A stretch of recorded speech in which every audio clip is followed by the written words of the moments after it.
Ang Esther ay umaalis na.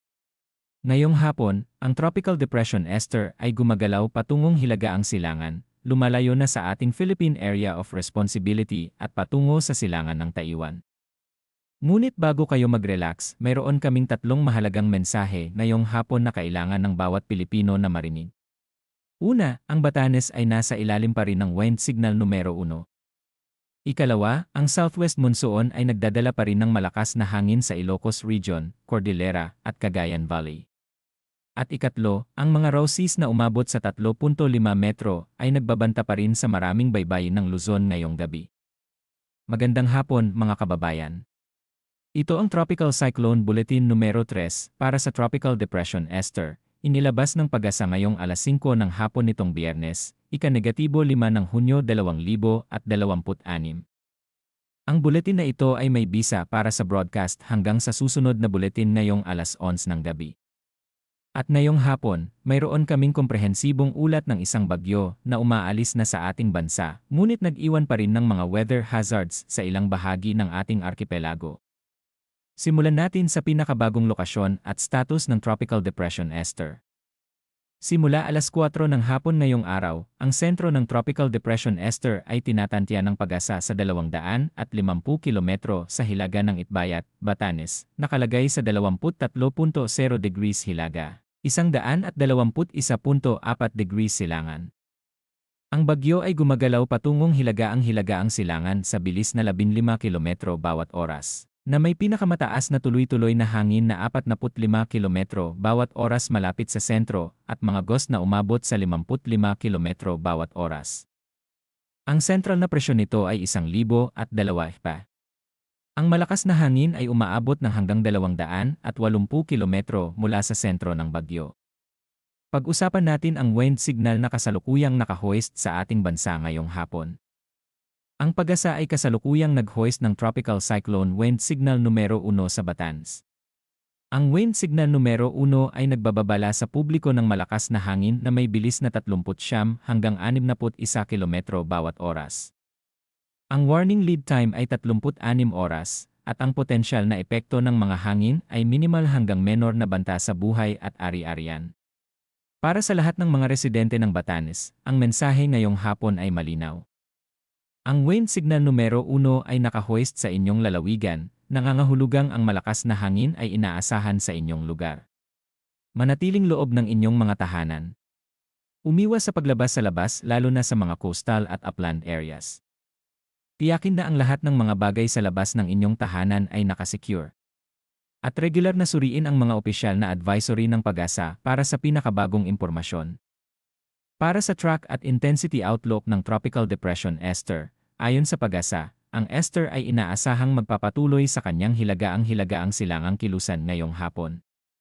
Ito ay magpapatuloy na gumagalaw sa pangkalahatang Hilagaang Silangang direksyon at lalabas ng Philippine Area of Responsibility bukas ng umaga, ika-6 ng Hunyo, bago magtungo sa Southern Japan.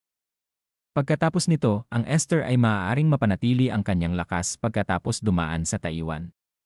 Pagkatapos nito, ito ay unti-unting lalakas at maaaring maabot ang kategorya ng tropical storm bukas habang ito ay nasa ibabaw ng East China Sea. Ngayon, pag-usapan natin ang patuloy na epekto ng southwest monsoon sa ating bansa ngayong hapon. Kahit na ang Esther ay umaalis na sa ating ire, ang southwest monsoon ay patuloy na nagdadala ng malakas na hangin at ulan sa maraming bahagi ng Luzon. Ngayong araw at bukas, ika-6 ng Hunyo, ang Ilocos Region, Cordillera Administrative Region, at Cagayan Valley ay makakaranas ng malakas hanggang buhawi na gusts dahil sa southwest monsoon, lalo na sa coastal at upland areas.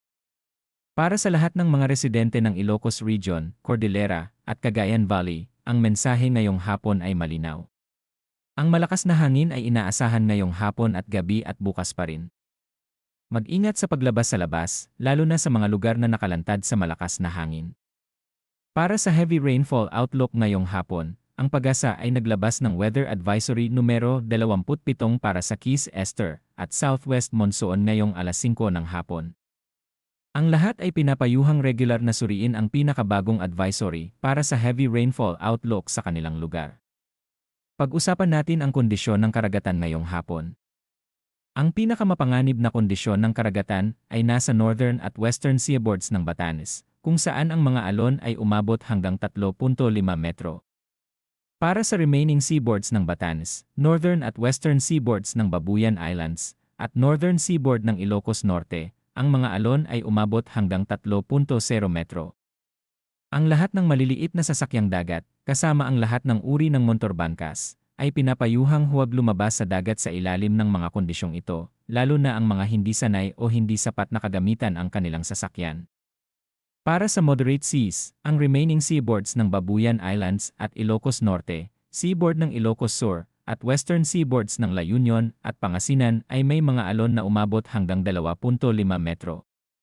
Para sa seaboards ng mainland Cagayan at Isabela, at western seaboards ng Zambales, Bataan, Cavite, Batangas, at Occidental Mindoro kasama ang Lubang Island, ang mga alon ay umabot hanggang 2.0 metro. Para sa lahat ng mangingisda at maritime operators sa buong Luzon, lalo na sa mga lugar na may raw at moderate seas, ang mensahe ay nananatiling malinaw. Huwag maglayad. Ang mga kondisyon ng karagatan ngayong hapon ay mapanganib at maaaring maging mas mapanganib pa sa mga darating na oras. Ang inyong kaligtasan ay palaging mas mahalaga kaysa sa anumang huli o kita. Ngayon, isang important na mensahe mula sa Pag-asa na kailangan ng lahat ng Pilipino na marinig. Ang Pag-asa ay nagbibigay diin na ang malakas na ulan at malakas na hangin ay maaaring pa rin maranasan sa mga lugar na nasa labas ng landfall point at ng forecast confidence cone. Nangangahulugan ito na kahit na ang inyong lugar ay hindi kasama sa mga listahan ng apektadong lugar ngayong hapon, hindi ito nangangahulugang kayo ay ganap na ligtas mula sa epekto ng Esther at ng southwest monsoon. Ang kalikasan ay hindi palaging sumusunod sa eksaktong forecast, at ang inyong vigilance at preparedness ay kailangan sa lahat ng oras. Ngayon, isang comprehensive final assessment ng ating weather situation ngayong hapon at ang inaasahan sa mga darating na araw. Ang Tropical Depression Esther ay umaalis na sa ating Philippine Area of Responsibility bukas ng umaga. Ito ay magandang balita para sa ating bansa. Ngunit ang southwest monsoon ay nananatiling aktibo at nagdadala ng malakas na hangin at ulan sa maraming bahagi ng Luzon. At ang raw seas na umabot sa 3.5 metro sa mga baybay ng Batanes ay nagpapakita ng lakas ng pinagsama-samang epekto ng Esther at ng habagat. Sa kasalukuyang aktibong typhoon season, ang ating bansa ay nakakaranas ng sunod-sunod na weather events. Mula sa Tropical Storm Hagupit, Tropical Depression Kaloy, Tropical Storm Domeng na naging typhoon, at ngayon ang Tropical Depression Esther. Ang bawat isa ay nagdadala ng bagong hamon para sa ating bansa, at ang ating collective preparedness at vigilance ay napakahalaga sa bawat isa sa mga events na ito. Para sa lahat ng local government units at disaster risk reduction officials sa Batanes, Northern Luzon, at Central Luzon, ang mensahe ngayong hapon ay malinaw. Tiyakin na ang inyong early warning systems ay fully operational. Tiyakin na ang inyong mga evacuation centers ay standby at handa. Tiyakin na ang inyong mga rescue teams ay on standby at ready para sa rapid response kung kinakailangan. At tiyakin na ang inyong mga komunidad ay nananatiling informed tungkol sa lahat ng weather threats sa mga darating na oras at araw. Para sa lahat ng ordinaryong mamamayan sa buong bansa, ang mensahe ngayong hapon ay simple. Ang Esther ay umaalis na. Ngunit ang habagat ay nandito pa. Manatiling mapagmatsyag. Manatiling handa.